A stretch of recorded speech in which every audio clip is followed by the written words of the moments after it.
Spoiler alert, spoiler alert. The following video will contain spoilers from the Arrow episode Underneath. So, if you don't want anything spoiled or ruined for you, stop watching now. Also, this video will be containing language of a frank and explicit nature. Viewer discretion is advised. If any of these things offend you, stop watching now. For everybody else brave enough to stay, what's up guys? I'm Dave. Darker than Damien, more savage than Vandal, and this is the Arrow Roast. For those of you new to my channel, want to know why I'm doing what I do and what lines I will and will not cross, check out my video, Arrow Roast the Rules. Now, before I get going, I had to say, look, yesterday, Free Comic Book Day, fantastic. I want to give a shout out to Gods and Monsters, Todd and Anna, the owners, always make me feel welcome as well as everybody else. It was a blast. We hit a couple different stores, one of which flat out lied about tickets they were giving away for a con. Assholes. I'm not mentioning their name. I'm not giving them the business. They're not even worth roasting. But Gods and Monsters, they always treat me right. They treat my friends right. They treat my family right. They become like an extended member of my family. Good looking out. Love them. Always want to give you guys a shout out. Also, I want to give a shout out to Harlequin Arts, Cosplay and Crafts. This little lady is a cosplay model who actually does Harley Quinn extremely well. And she was also nice enough to have me. She's on like a Gotham group on Facebook. She's a mod there. And she did a live stream. I was actually on there for a few segments. And I was in full Jay Garrick mode. You guys know me. I have a good sense of humor. I like to go with the yucks. But I'm next to Harley Quinn. So I was playing effectively the straight man here for Jay. No real punchlines or whatever. I was just there. So I have to work on a little shtick or something there, right? Because I didn't want to overdo it. Like I said, I didn't want to... Shit. God damn it. Apparently I'm allergic to Harley Quinn. Oh, God, I hope not. She's fantastic. Anyway, Harlequin Arts. Good looking out, gal. Thank you for the shout out. I'm just trying to return the love. So anyway. Oh, my God. Underneath. When last we left, we had Night Badger and Black FeFe trapped in the Badger bunker. And here's the fucked up part. Immediately, when I saw how it was being listed on the TV guide, they talk about how Oliver and Felicity are trapped in the bunker. The bunker? They call it the bunker. Oh my God, it is hysterical. I mean, you know, FeFe's all sprawled out.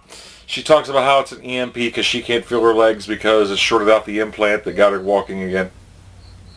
You know, so now she's just sitting a spell. It's just, she's all sprawled out and shit. Oh, God, it's hysterical. So, Ollie tries to find a way out, but no good. The elevator doesn't seem to be working. You know, everything's shut out. The elevator shaft seems to be cut off. The emergency doors welded shut. I mean, they even try using explosive arrows to try to get to it. This is what's all this is going on. Quinn's trying to get a hold of Oliver. Nothing. Curtis shows up at the old headquarters for Ollie's campaign, which houses the Badger bunker underneath, which I love it. Everybody calls it the fucking bunker. I mean, Oliver calls it the bunker. FeFe calls it the bunker. Curtis, Renee, everyone calls it the fucking bunker. The only thing missing is the word Badger in front of it. Oh my God. This is a gift. Happy birthday to me, and my shit was in February. So, the legless wonder FeFe is back in her old wheelchair. They're trying to figure out how to get through. Curtis hears explosions at the door. So now they're figuring out, okay, we got to try to rescue him. But, once again, the Badger Brigade, they're cut off from their tools. They're cut off from their equipment. The T-spheres are fried. So now they're making a list, trying to figure out what to do. They go over to Diggles. He's on the couch. Here comes Lila out of the bedroom. I mean, Diggle's sleeping on his own couch. You are supposed to be the man of your goddamn domain, Dig. What's going on? Make her sit on the goddamn couch. But no, he's too much of a gentleman, so I gotta respect that. So there's still some friction in the Diggle household. Here comes Curtis, Renee, and Tina, looking like goddamn modern day Three Stooges at the door. And they were reporting, they were like that. So they make a list of shit to go get. Lila's like, hey, I can go get that for you. I mean, it's the least I can do, considering we're holding fucking hackers and black sites and shit. So now, Oliver and FeFe are trying to get the fuck out of there. They're all lit up by black lights, because that's probably the only thing they have left. And now they're trying to figure out what to do, and they're already freaking squabbling. Oliver's going to climb up the elevator shaft. FeFe says, no, it's probably a booby trap, don't go. And he's going to say, well, hold my beer, I got this. So she's more concerned about trying to get the power back on. So, and we have a flashback to 11 months ago. This is right after the whole thing where the rest of the team left. So it's just Oliver, FeFe, and occasionally Curtis. Curtis is the instigator. He's the fucking reason why we have Olicity trying to make a comeback in here. So Oliver and them are after a bad guy. FeFe is trying to say, hey, we need more people on the team. Curtis comes in, drops some tech. He manages to find the son of a bitch. So Oliver's going to take care. While this is going on, Curtis is talking to FeFe, seeing what about he can do to spark the fire. I'm like, Curtis, motherfucker, I appreciate you being FeFe's gay friend. Everyone needs one of those in their lives to help them out. Everyone needs a friend, period. Gay, straight, what have you.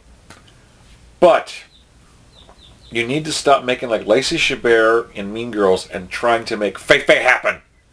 This is wrong. This is evil. But no. And later in the fucking episode, no. He decides to just trick them eventually together.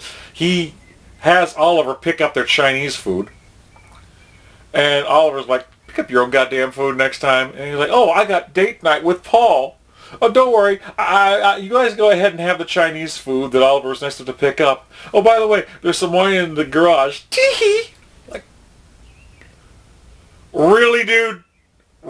Fuck, really? Really? Oh, God. Just stop trying to make FeFe happen. So, Oliver and FeFe is trying to get the fuck out, and Stephen Amell is on record. He's saying he doesn't ever want to do a musical episode of Arrow, which I think is hysterical, considering this gave me so many musical moments. In fact, at one point, just thinking about how these two were trapped in here, and they just kept on going back and forth to flashbacks of Olicity, it actually got me in the musical thing. Oh, by the way, because Olicity was in flashbacks, that means it's fucking history! It's in the past!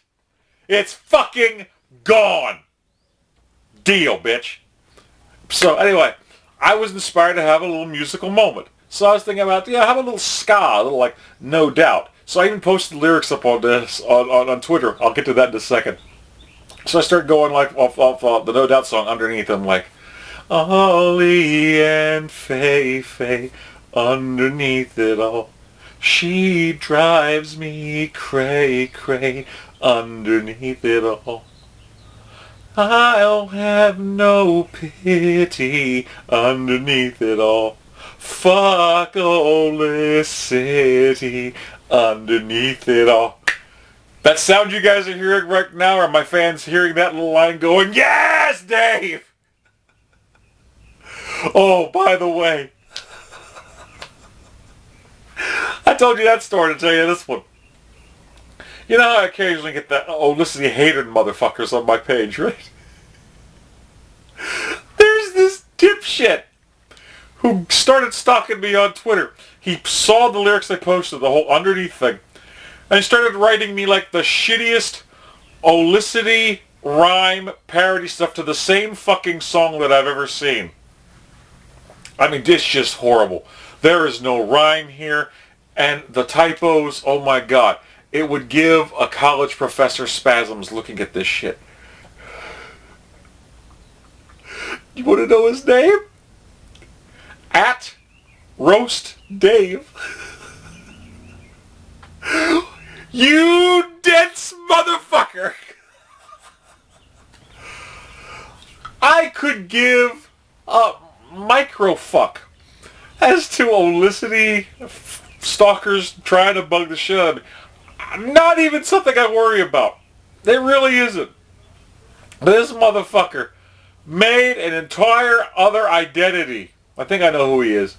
Made an entire other identity so he can focus his energies on me. I am a star now. Last week I got Audrey Anderson following me on Twitter. I got John Wesley Shipp loving my cosplay. Now this motherfucker is dedicating himself to me. If you can't find him on Twitter, don't worry about it, considering his entire purpose is to stalk my ass and just be the worst fucking roaster I've ever seen. That's why I think he's Naval. My opinion. Other people have been nice enough to report his punk ass on my behalf. So guys, good looking out. Thank you. So Ollie and FeFe are trying to get out. He's climbing up to the top of the shaft. A fucking booby trap happens. Spark goes off in his face. It's almost like Tina drives this canary cry in his fucking face, his smudge pots. Bounces off the side of the shaft. Lands. You hear the thud. He gets up. He's all hurting. A bolt stuck in Oliver's side. So congratulations, Oliver. You screwed yourself. Ah!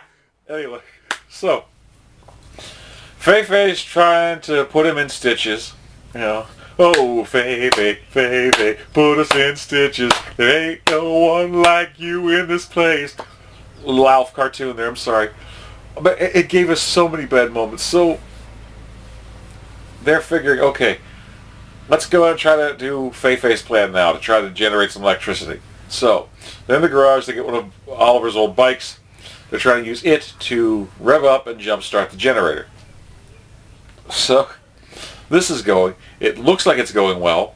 And she's being all proud of herself. Like, oh, look at me, big and bad. Yes, I'm doing it. The generator feedback blows up the bike. Shrapnel goes everywhere. And you start to hear a tss. And they realize it's a methane gas leak.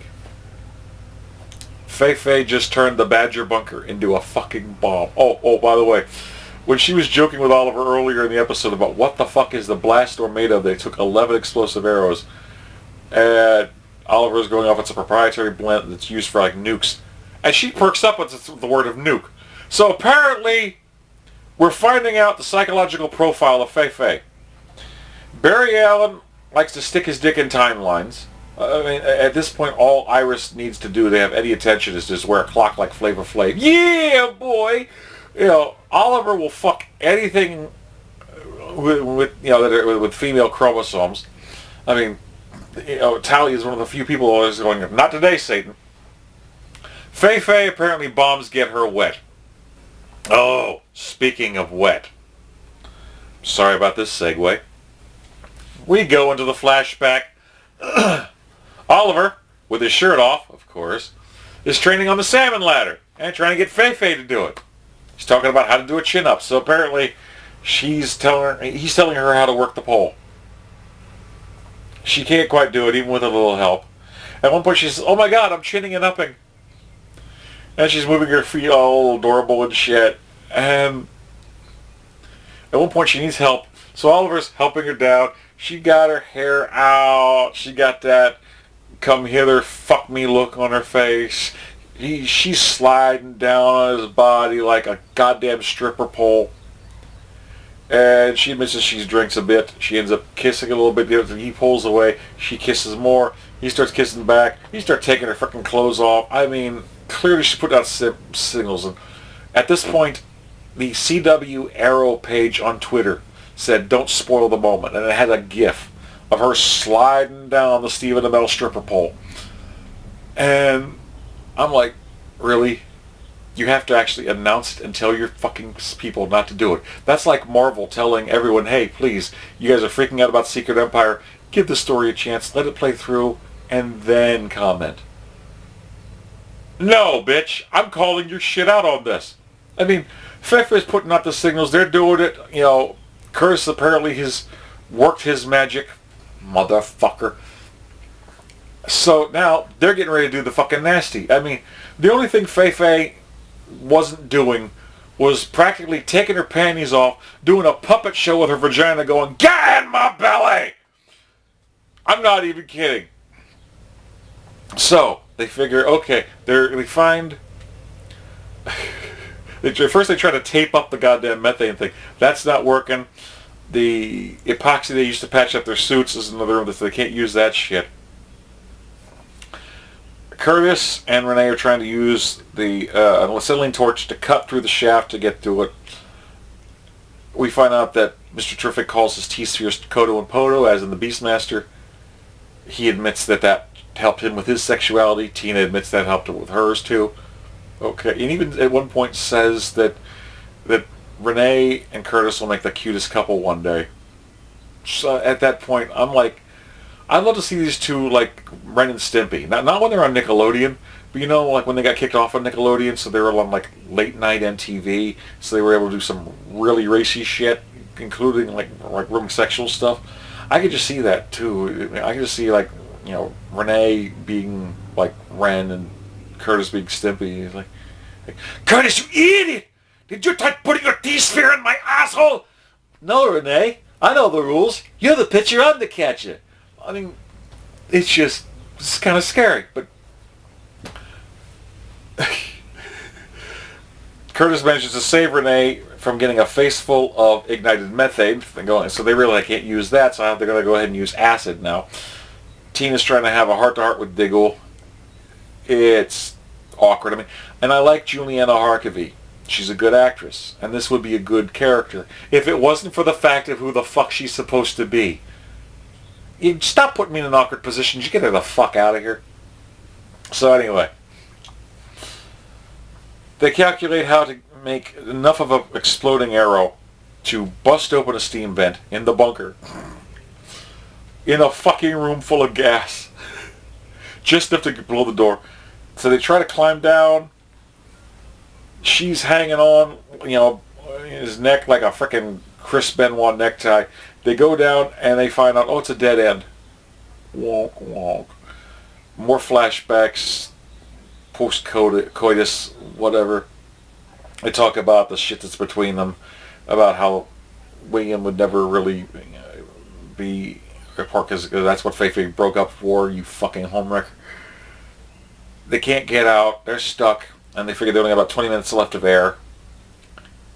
So they're trying to figure out what's going on. Oliver at one actually crashes. He's bleeding out again. And FeFe goes crawling over. He's trying to say, no, the reason I didn't want you to go with Helix is because I'm not going to trust you, is because I like killing people. And that's kind of what a person I am. I didn't want you to do it. And he's like, oh, fucking droopy cartoon all of a sudden. I'm a self-centered bastard and I enjoy killing. I have failed this city. You know what? Fuck my ratings. You know, at one point, Oliver passes out and she's like, Oliver, wake up! Wake up! You know, people have described the fucking noises that FeFe makes as similar to whale songs. You know, like she's singing the song of her fucking people at this point. Eventually, Lila comes in. She's got stuff with the Badger Brigade. She has a T-sphere. Not one that she stole from her. She took the specs and they made a new and improved T-sphere. Diggle's getting pissy about that. Curtis eventually figures out what they can do to get out, get to them. They finish to calculate that shit. So he sends the T-sphere down. They bust through the brick wall. Oliver wakes up again. He's like, you know, whatever. He's trying to get his bearings. Here comes the T-sphere. And he lets them know that the gas is building up. Anything we try to do is just going to blow the fucking thing. We got to get you out of there. So the best thing to try to do now is try to get to the air vents. And they can try to go to the next tunnel over to get them. But that's a fucking adventure. So Oliver as FeFe on his back, carrying the legless micro bitch like Yoda, like Luke on Dagobah, okay? So, I mean, I'm just waiting for her to go, "Fail this city you must not. Get us the fuck out of here, you will." You know, at one point, you know, he lays down for a little bit. It's time for a nap again. Here comes the fucking T-sphere. Pops out a little needle with a blue liquid in it. Turns out you get 20 cc's of adrenaline. FeFe snatches that fucking thing, stabs him in the chest, Pulp Fiction style. He's like, which sparked another musical moment. So I'm like, shot through the heart. FeFe's to blame. Ollie, you outrun the methane. You know, it was hysterical. So he's got Yoda back on his fucking back again. Tina, Renee, and Diggle are in the tunnel. Now, this is the most fucked up thing. Tina has moments where she's brilliant. Others, it makes no goddamn sense. She's looking around saying we're almost there. She's looking fucking down. Renee has to run over and stop her for going over the edge of a fucking air shaft. She was looking down! How did she not see the step she was about to take? What? So, here comes Oliver and FeFe. They're in the shaft down below. John jumps over to a freaking ladder. The thing starts to fall. The section falls down. They try to get rope. They hand over to Diggle. He ties it off, throws it. Here comes Oliver, grabs the damn thing. And they're doing the whole thing, trying to grab on. At one point, Diggle's got Oliver. FeFe slips. Oliver's got FeFe by the hand, and she's like, so we got the original Team Arrow there, and she's like, you have to let me go. She repeats this, you have to let me go. At that point, I'm like, fuck, another musical moment. Let her go, can't hold FeFe anymore. I actually did that song on my channel, so go back a couple to Arrow Roast, Let Her Go, you'll see that. That's what it was about. So no, he does the whole Herculean effort, despite the blood loss, despite the pain, despite breathing in enough methane gas to ignite the ozone layer. He picks her ass up, puts her on as a backpack again, and the most fucked up thing, Renee starts to pull the rope at a set speed. Next thing you know, Diggle, Oliver, and FeFe are being zip-lined up. Twice the speed that Renee is pulling up. I don't see a fucking pulley. I don't see gears. I don't see any fucking way for leverage for this to be going faster than it is. But it is. So, more flashbacks. Things got to bury the hatchet. Mr. Terrific is rebooted. FeFe is back, but needs to touch up some stuff on it. They're at an Argus facility. Looks like Diggle and Lila are going to start patching things up. She's given Diggle an audit of all the Black Ops shit that she signed off on while she was the head of Argus, just to give him some kind of credit. And FeFe goes to see Oliver. She's walking again. And it looks like now this is what he's going to need to eventually get back from Night Badger to Green Arrow. FeFe understands more of what Oliver's been going through and shit. So it's a bunch of played out drama shit. You know, this is one of the filler episodes, definitely. Then we cut away. Looks like Prometheus wasn't even there. Motherfucker locked them in the bunker. They called it the bunker. I love it. To go to William under a different name. He just gets off the bus and he says, "Yeah, actually I know your dad, and he knew my dad." Dun dun dun. You know, that constipated Josh Segura look. You know, so and that's where it fucking ends. The commercial for next week shows it looks like we've got Steven is dressed up as both Night Badger and back in the hood, as Green Arrow. Which is kind of nice considering the show is fucking called Arrow. So how about being the title character? I mean, it's bad enough season 1 you were called the fucking Hood. And I had to give you the goddamn name Night Badger. So, you know, I'm just saying, they called it the bunker, dude. I'm still wondering, how many fucking edits, how many outtakes have the word Badger in front of that shit? I need to know. So anyway, that's the cliffhanger we're left at. Dun dun dun! 3 more episodes of the season left to go. What did you guys think about the return of Olicity, which is all in the past now? and doesn't look like it's going to be rekindling. If it's just, there's a little bit there, and fucking Curtis, stop rubbing those two sticks together. I know you have a propensity with rubbing sticks together. That's what you do. Stop rubbing these two sticks together, okay? Stop trying to make Olicity happen. I know exactly what I said.